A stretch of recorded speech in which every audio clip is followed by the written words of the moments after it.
Welcome to the My Creative Days podcast, where we will talk about all things DIY, home decor, decorating tips, and creating a beautiful home on a budget.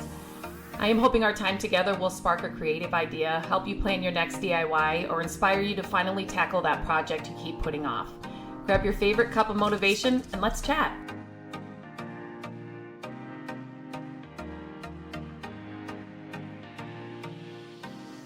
Hello and welcome back to the podcast. Today I'm going to talk about something that I hear a lot from furniture flippers or somebody that wants to start flipping furniture.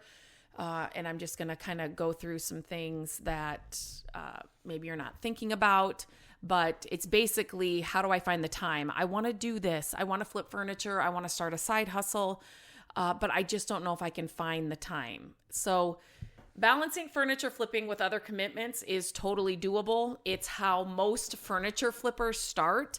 And the people that really want to do it, they don't see, the time as an excuse. They're going to do it. They're going to find time. They're going to make time.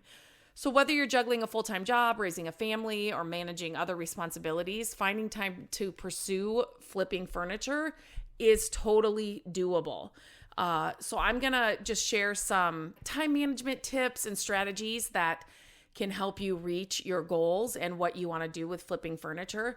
So when I started flipping furniture, I was working full-time. Matt was working full-time. We're still both working full-time, but we were both working outside of the house, and I started doing it because we needed to furnish our first home, and I wasn't able to just go out and buy whatever I wanted to furnish our first home because our budget wouldn't allow it. So I started flipping furniture, but then I continued to do it, saw that I could make some money, and grew all this other stuff. But I was doing it when I was working outside the home, working inside the home full time, raising 2 kids. Like, it's just amazing how I think, I think first of all, we all need to just change our mindset. And it's so crazy how many excuses you can come up with when you're just like, I don't know. But like, if you really want to do this, you're going to find the time. There's something kind of big that Matt and I have been talking about doing. And there's a process, and we want to invest in learning about it and all of that. But then it's funny how I will go into, I don't know, when am I going to fit that in? It sounds like it's a lot, but then I have to flip it. And I find myself doing this, like, Lindsay, if you want to do this, if this is a goal, this is what you're going to have to do. Like, you're going to find the time.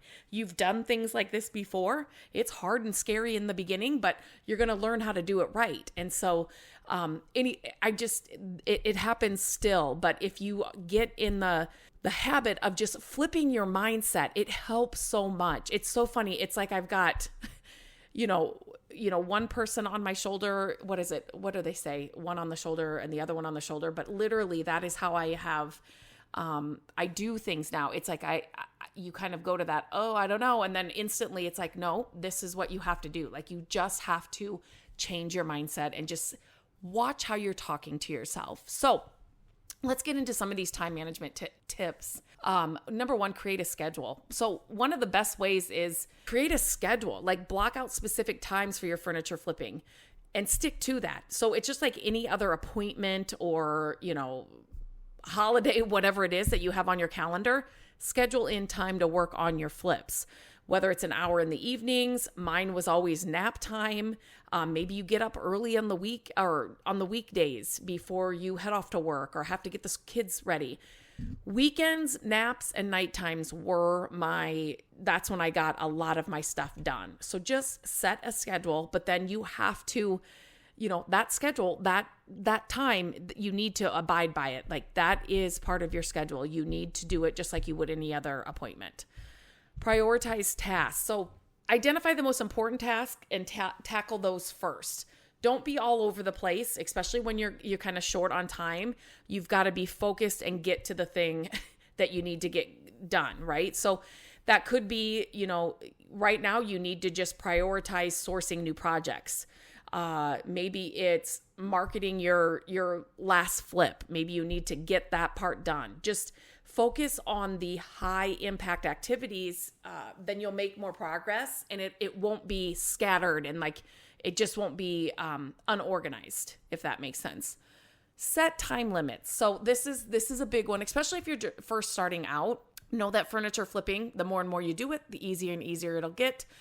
The more you learn about what tools and supplies and things that you should have to reduce the amount of time it takes for you to do a project, that will help too. But that comes with time too. Do not think that you have to start flipping furniture. You have to have all the fancy tools, all the fancy paint, all the fancy.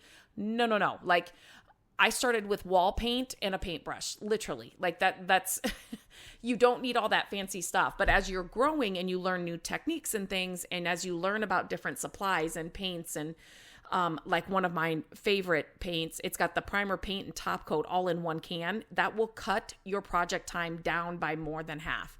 I've shared that all over my Instagram, all over my website, here on the podcast. But it's just things like that just cut my time down by more than half, that it's like a no-brainer. I'm using those things because it's going to mean that I'm not using so much time. So just set time limits, because sometimes you can get lost and you're out there for 4 hours and you're like, what did I even do? Give yourself an hour or 30 minutes, like allocate whatever you can. And that is just to get the sanding done, or the painting done, or the top coat on, whatever it is. Don't think that you're going to have a half an hour and you're going to get the whole thing done, right? Set limits for your time and actually what you can get done in that time. Just give yourself one task to get done. Another thing that's really good, no matter, what you're doing, is to batch similar tasks. So maybe it's, you've got a couple of pieces out in the garage. Maybe that half hour, you're just going to go out and clean them all. They're all going to be cleaned.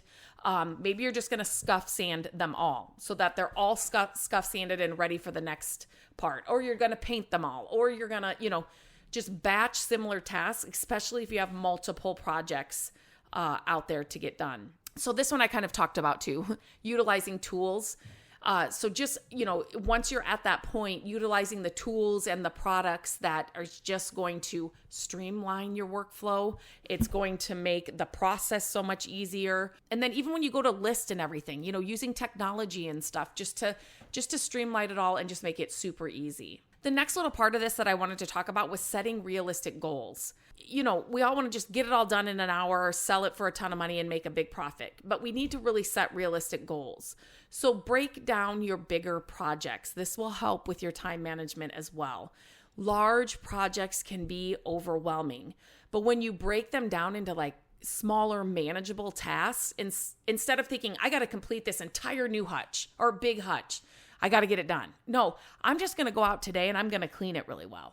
Or I'm just going to go out today in my half an hour that I've got and I'm going to vacuum, the drawers and the cabinet part really, really well. Like, just break it down into smaller pieces and you will see that the entire process is more enjoyable and it actually will get done. And it just won't be chaotic and it won't be overwhelming. So I say this with a lot of my stuff that I teach and coach furniture flippers throughout their journey.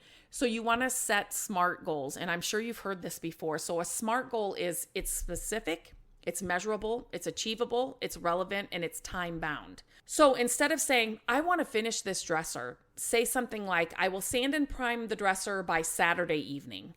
It just gives you a clear and concise deadline and tells you what you're actually going to do. I want to finish this dresser. That is overwhelming, can lead to anxiety, stress. Like, yeah, that's the goal, right? But when you break it down, make SMART goals, it just makes it more doable. Be flexible. So life happens. Sometimes you won't be able to stick to your plans. Like, that's just part of, working for yourself. That's part of DIYing in general. You're going to have to be flexible in the project itself. Maybe it's not going to be the color you thought it was going to be, or maybe, you thought you were going to clean it, sand it, come home and paint it and it'd be done, but you run into some other things. Just be flexible and know that's part of the game. Like, you have to have that in order to do this successfully. Celebrate small wins. This is a huge one, and one still today that I don't do often enough.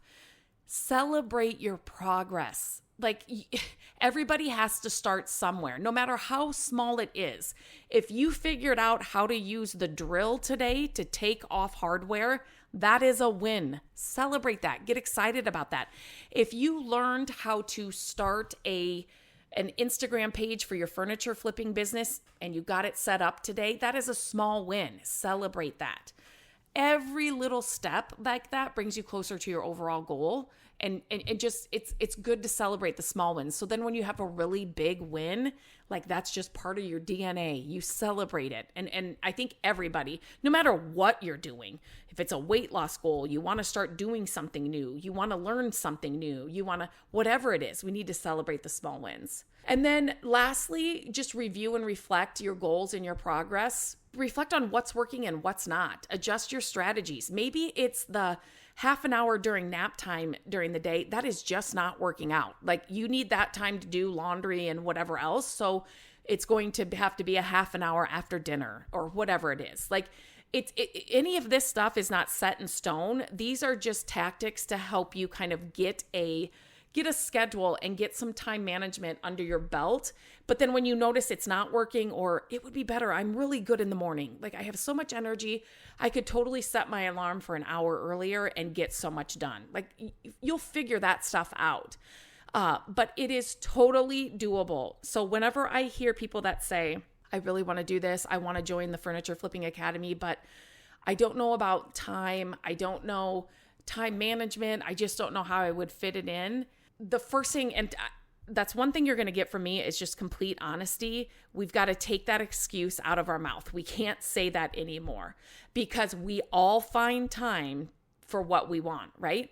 Like I'm sure you wasted a half an hour, an hour today scrolling through social media, TikTok, Pinterest, Facebook. Did you watch a TV show last night or a full movie? Did you binge watch? We don't have Netflix or anything, so I don't know those like when people say, I binge watched whatever. Did you do that this weekend for 4 hours? Did you sit on the couch and binge watch something? Like you have the time, and we are all busy, and we are just getting busier. And as your kids get older, things just get busier. But you have the time. You just have to figure out with some of these tips and techniques and ideas, figure out what's going to work best for you. And then as you continue to grow and as your profits grow, and then you can really start making some bigger changes. And maybe it's, you're only working part-time now out of the house and you're doing this more fully part-time, if that makes sense. And you've really, figured out a groove and how it's going to work best. So I hope these tips were helpful. Please share this podcast. I always appreciate it when you share the podcast. I want to help as many people as we can. I will leave a link to the Furniture Flipping Academy inside the show notes. So definitely check that out. And until next time, I hope you have a great day, and I will talk to you very soon. Hello, friends. Thank you so much for listening to the podcast. I'm grateful that you tune in every week and that you share the show with your family and friends. I love having creative chit chats with you, and my hope is that this podcast will inspire you to try a new project, start a DIY that you've been putting off, and decorate your home exactly how you want it. There are a few ways you can help us with the podcast. Follow the podcast so you don't miss an episode. And if you could take a few minutes to leave the podcast a review, that would help us so much. Again, thank you for being here, and I look forward to our chat next week. Bye-bye.